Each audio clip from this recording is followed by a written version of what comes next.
ಒಂದು ಸಣ್ಣ ಹಳ್ಳಿಯಲ್ಲಿ ಶ್ರದ್ಧೆಯಿಂದ ಭಕ್ತಿಯಿಂದ ತುಂಬಿದ ಜನರು ಇದ್ದರು.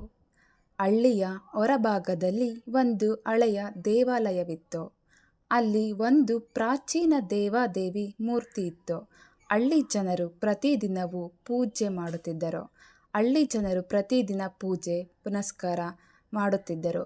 ಆದರೆ ಒಂದು ದಿನ ಹಳ್ಳಿಗೆ ಬರಗಾಲ ಬಂತು. ಕೊಳೆತು ಹೋಗುತ್ತಿರುವ ಕೆರೆ, ಬೆಳೆ, ಬರದ ಮಣ್ಣು ಮತ್ತು ಜನರಲ್ಲಿ ಪರಸ್ಪರ ಜಗಳ ಕಾಡತೊಡಗಿತು. ಜನರು ದೇವರ ಮುಂದೆ ಹೋದರೂ ಏನೂ ಬದಲಾಗಲಿಲ್ಲ. ಅವರು ದೇವರನ್ನು ದೂರಿಸಲು ಪ್ರಾರಂಭಿಸಿದರು. ನೀನು ಇಷ್ಟು ವರ್ಷ ನಮ್ಮ ದೇವರಾಗಿದ್ದೀಯಾದರೂ ನಮಗೆ ಏನೂ ಉಪಕಾರ ಆಗಿಲ್ಲ. ಅವರು ದೇವಾದೇವಿಯ ಮೂರ್ತಿಯನ್ನು ಕೆಡವಲು ನಿರ್ಧರಿಸಿದರು. ಆ ಸಮಯದಲ್ಲಿ ಒಂದು ಹಿರಿಯ ವೃದ್ಧ ಮಹಿಳೆ ಬಂದಳು.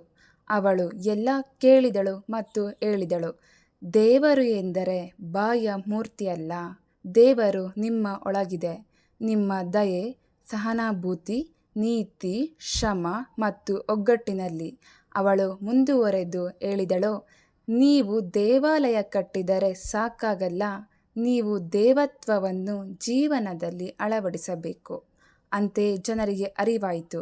ಅವರು ಮತ್ತೆ ಶ್ರಮಿಸಿ ಹಳ್ಳಿಯನ್ನು ಸುಧಾರಿಸಿದರು. ಒಗ್ಗಟ್ಟಿನಿಂದ ದುಡಿಯಲು ಶುರು ಮಾಡಿದರು. ಪ್ರಕೃತಿಯನ್ನು ಉಳಿಸಲು ಪ್ರಯತ್ನಿಸಿದರು. ಇದರ ಕಥೆಯ ನೀತಿ ಏನೆಂದರೆ, ದೇವರು ಹೊರಗಿಲ್ಲ, ನಮ್ಮ ಒಳಗೆ ಇದ್ದಾನೆ. ದೇವರ ಆರಾಧನೆ ಮಾತ್ರವಲ್ಲ, ದೇವರ ಗುಣಗಳನ್ನು ಜೀವನದಲ್ಲಿ ಜಾರಿಗೊಳಿಸುವುದು ಮುಖ್ಯ.